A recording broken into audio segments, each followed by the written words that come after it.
It used to be parents would bring their kids into my office and the parent would typically be saying to me, "You better fix my kid. My little boy told me he's a girl." Now, parents are coming in saying, "I'm so confused. I really need information on how to best support my child."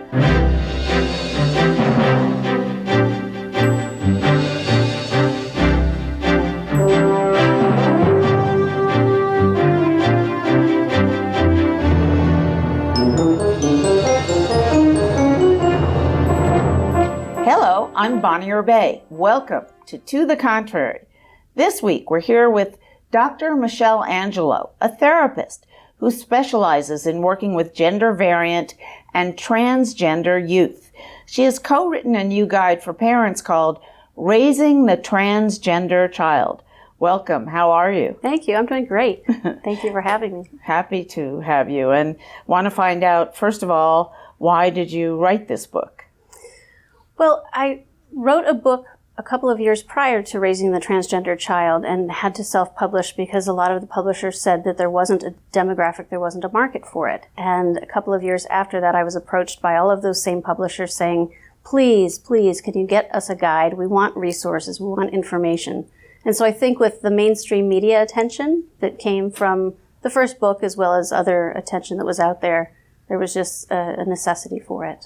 Oh, interesting. So how is the book selling really well now, the new book? It's doing really well, actually, yes. I'm very proud that we have about a 50-page resource guide at the end of it. Everything from where to find affirming churches or how to find therapists or colleges that are going to be helpful for your child. Interesting. Thank you for telling us that.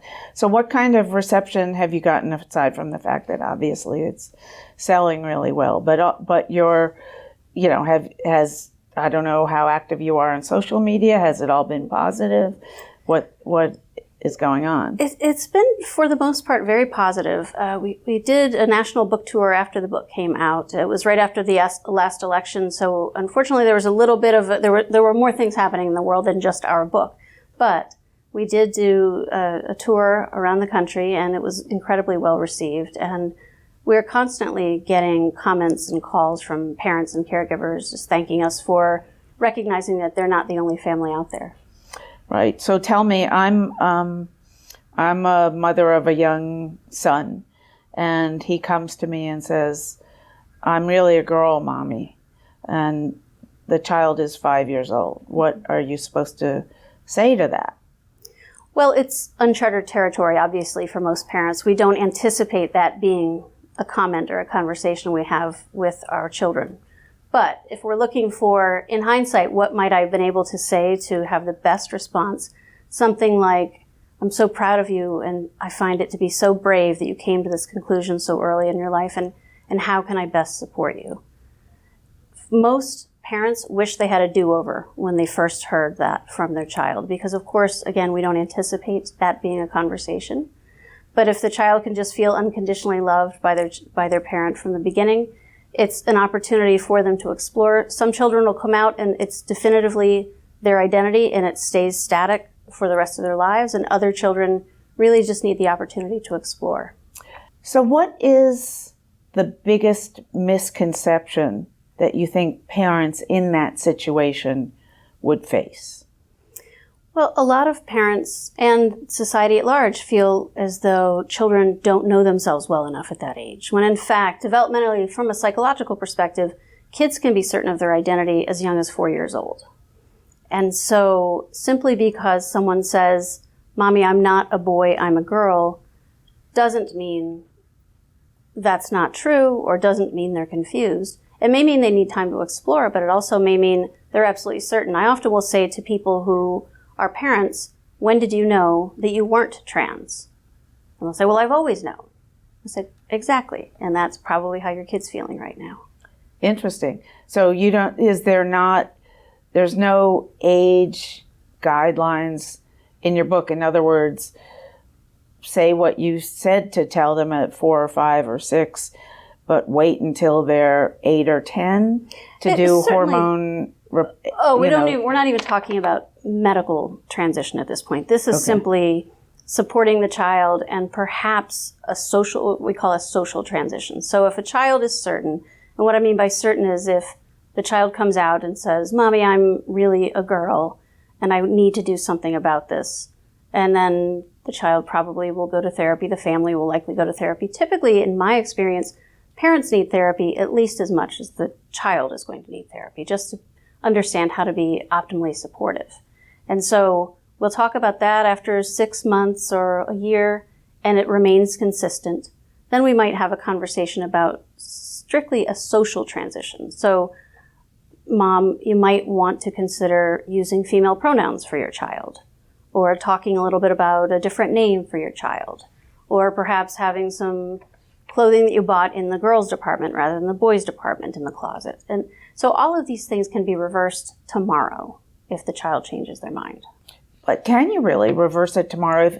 Now, when you say a pronoun change, if you go public with that, is it all that easy to change it back if indeed the child does change his or her mind?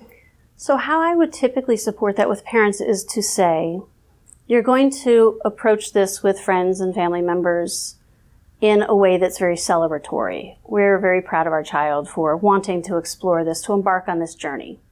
And we'll see where it goes. But what we want you, external folks in our lives, to know is we love and support our child no matter what the outcome. In that case, people typically will, at the very least, not say something mean or inappropriate. And so they'll step back, allow the child to explore, and as long as the child knows that they have the ability to explore, they'll come to their own conclusion. And so the answer is yes, they can then tomorrow, and frankly, they rarely do tomorrow. It's a gradual process, just like the coming out is a gradual process.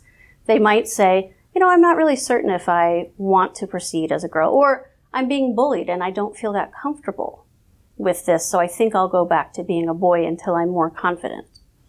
And what percentage of the time do children stick with a pronouncement they may make as young as 4 or 5?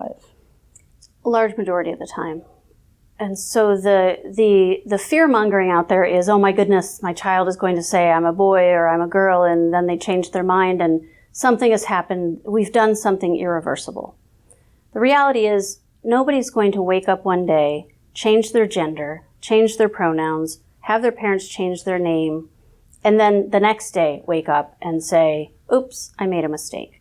This is a process. And so when a child undergoes the process, and hopefully we'll have some therapeutic support as well, then we'll do our due diligence and make certain that this is the path for them. You know all about this, but let me explain a bit for our audience. Many children are born something like 10,000 a year intersex, yes, correct?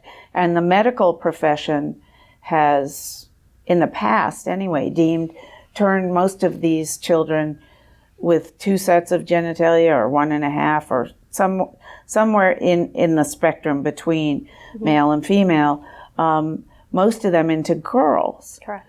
Do you see that? Is that what many of these children are, or is that a tiny percentage, or is it having no impact at all? It's a very small percentage. They're actually different paths, but oftentimes parallel paths. So the old, we'll call it science, at the time it was considered science, used to be blank slate. As long as we are nurturing a child in a certain way, then it's going to be fine if we tell the child they're a female, even if they were born with whatever variation of chromosomes. Why did they ever assume that? It's a great question. But, the science in the 60s was such that they thought if we push it hard enough and we convince them, and parents don't dare tell your child that this is how they were born, then somehow it'll be fine, which we obviously know, and they probably on some level obviously knew then that it's just not practical or possible. Well, and of course there was a much more shame around it than there is now. Now, the most recent pediatric endocrine guidelines do state that it's not best practice to just assume that a child who is born intersex should be reared as female. Real, and so what are the guidelines? The guidelines are to, and this is a really difficult place to put parents and families, but is Just allow your child to, you gender your child however you deem most appropriate to gender your child for the first few years of their life. And then they'll tell you how they most identify. And what do you think about that? I think it's great because surgical intervention as an infant, it's very difficult to reverse it. So if a child at 5, and we've heard the horror stories of people committing suicide because they weren't given the facts of their birth. And so if a child can be reared in a way that is going to be most suitable, let's say, for the family, and then that child begins to say, this actually is not how I feel, then they can continue for the rest of their lives as their more appropriate and aligned gender. I'm just curious, are there any parents who say, I can't deal with this, and I'm not the right person to raise this child? Absolutely. The paradigm has shifted drastically. I've been doing this work for 22 years. It used to be, almost without a doubt, parents would bring their kids into my office, and the parents and the children would be kicking and screaming coming down the hall, and the parent would typically be saying to me, "You better fix my kid. My little boy told me he's a girl." And obviously, there's no way I'm going to fix the child in the way that the parent wanted the child to be fixed. But now, and I'd say over the last 5 to 10 years, parents are coming in saying, "I'm so confused. I really need information on how to best support my child. My little boy said he's a girl. I don't know. I don't even know what this word transgender means. Can you help me?" And how many of them today versus 30 years ago come to a point where they're fine with it versus parents who still, there are still large pockets of people in this country who I imagine, since for example, Christian evangelicals are not accepting at all of LGBTQ, that where a parent in that situation might not be accepting at all of this child. Well, and the unfortunate thing is that those parents are operating strictly from a fear base. They might be using an excuse of morality or religion. Really, when you get down to it, most of the time, those parents are terrified for their child. They don't want their child to be harassed. They don't want their child to go to hell. They don't want their child to be killed or beaten up. They want their child to be able to find someone who loves them. And with all of these additional barriers put in front of the child, it makes it difficult. And so and let's assume most parents are loving parents. If a loving parent can come in and just hear the facts and can assess that their child is actually happier and has the potential to be healthier if they move forward with gender explanation, then most of the time we can get them on board. What are the risks for, you mentioned this earlier, but for transgender children as far as bullying, depression, suicide, all those awful psychological consequences? Yeah, the risks are exponentially higher. The suicide attempt rate for trans youth in the last study was somewhere in the neighborhood of 41% in comparison to 1.6% for non-trans or cisgender children. So that's just a horrific statistic. And most of the time, it's not because there's some internal sense of, or inherent sense of unbroken. It's more, again, the bullying and the harassment and I can't use a bathroom in order to simply relieve myself, and so I have chronic UTIs. Just those kinds of things. Or my family doesn't accept me, or my religious institution doesn't accept me. If God doesn't even accept me, what's the point?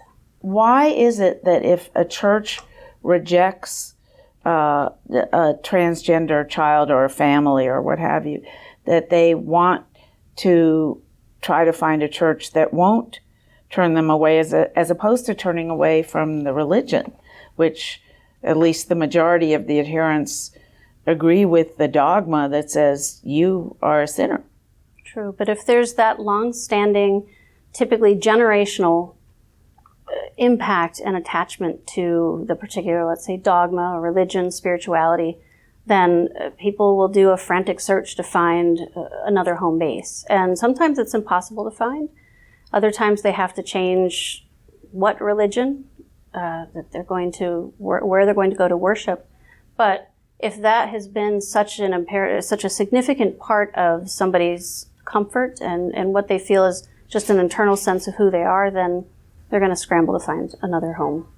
And so you're saying 40% of transgender children suffer depression, anxiety, bullying, etc. Do we have a good number yet on what percentage of children are transgender? We really don't yet, because the statistics are skewed. The numbers really are coming from surgical outcomes, and obviously children are not having surgery. And so the numbers have increased. I can say certainly anecdotally from my practice the numbers have increased, but we're still looking at how many people are having surgery every year, how many people are engaging in hormonal intervention every year. And so we don't really have a good sense of how many children are actually coming out. Is there any way to find that can organizations, LGBTQ rights organizations do polls, or is there any way to find that information out prior to changing medication or surgery? Well, there are a couple of studies, national studies, as well as studies at a couple of the larger children's hospitals right now where they're trying to assess for this. But again, the numbers are going to be skewed because the children coming into those hospitals, typically have supportive parents and are going to be kids who have probably pretty definitively already identified as trans and are out. And not every kid either has a supportive enough environment or has a sense of themselves yet in order to come out at a young age. We're talking about children affected by transgender children in our society, affected by depression, anxiety, bullying, etc. Are there any societies where that doesn't happen to them? Well, there are pockets in various societies, including our own, including Western culture. It's getting better, for sure. The problem is, as soon as someone, and this could be a child or an adult, is brave enough, courageous enough to come out, a lot of times folks who have a different or opposite dichotomous belief system feel emboldened to then just kind of ramp up the hate against that group of people.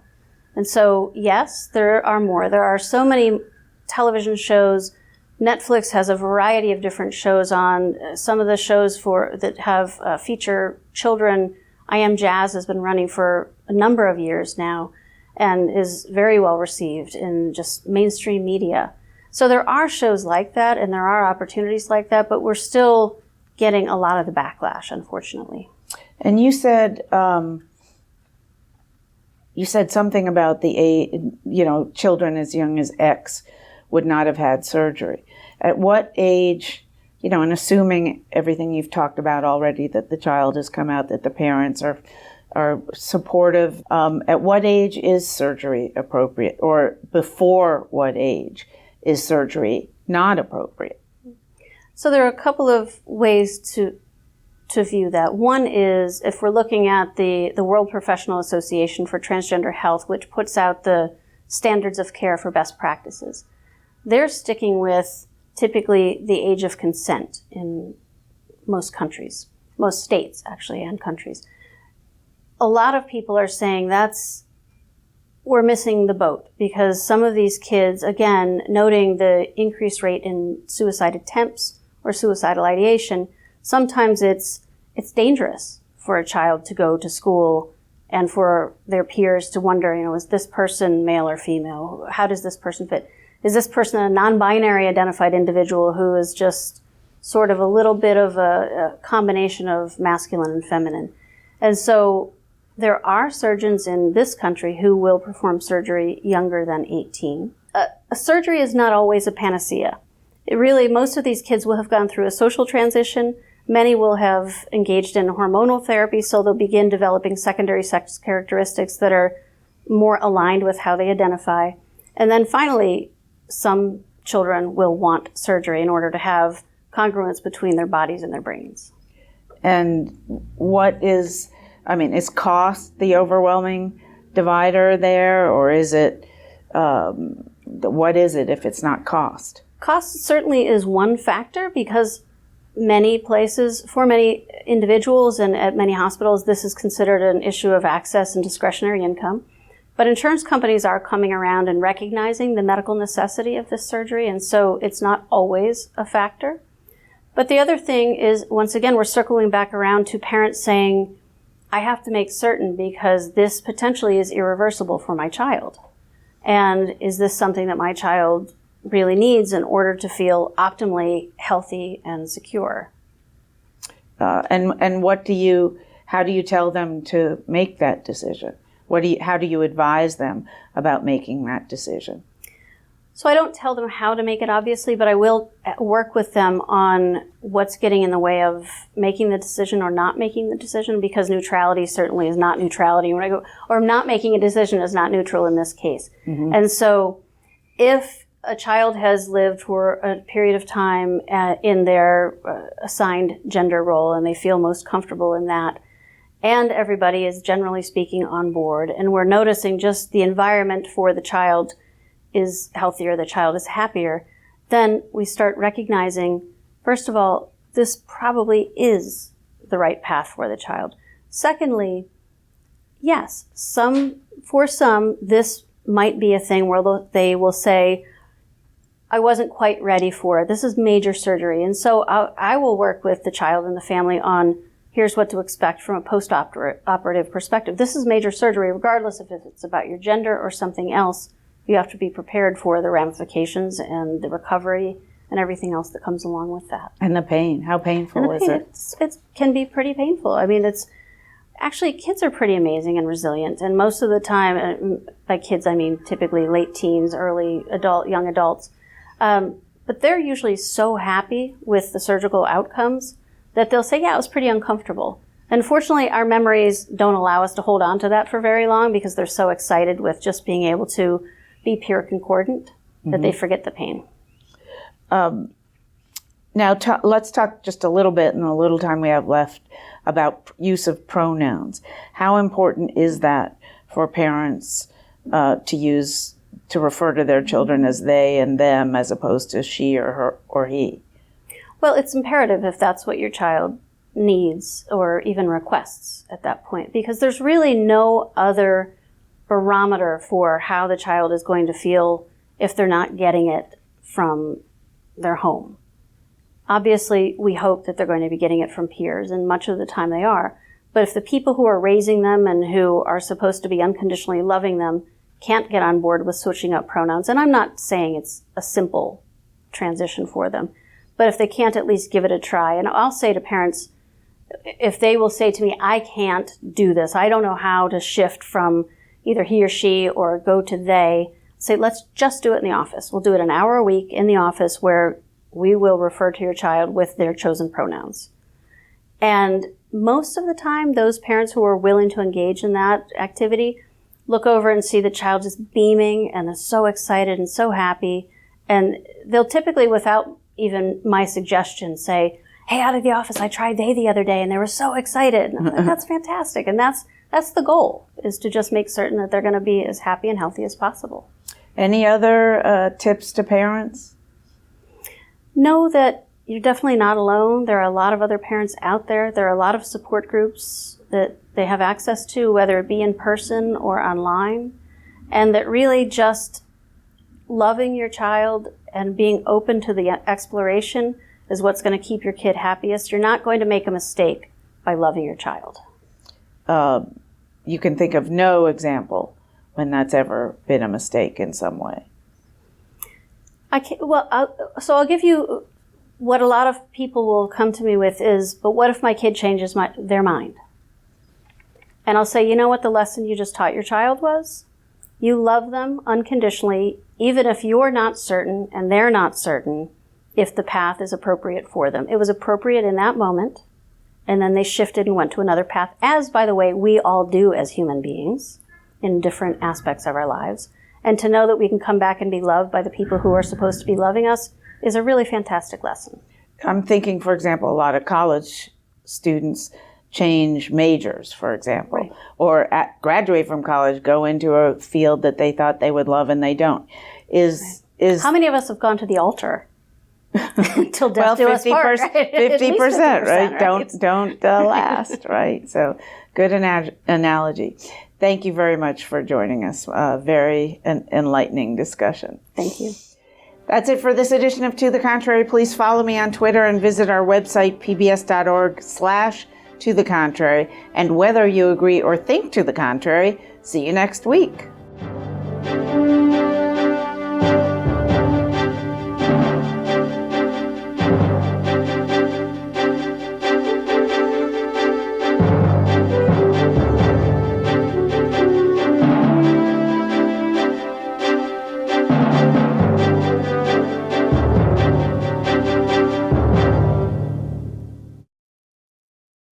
Funding for To the Contrary provided by the Cornell Douglas Foundation, committed to encouraging stewardship of the environment, land conservation, watershed protection, and eliminating harmful chemicals.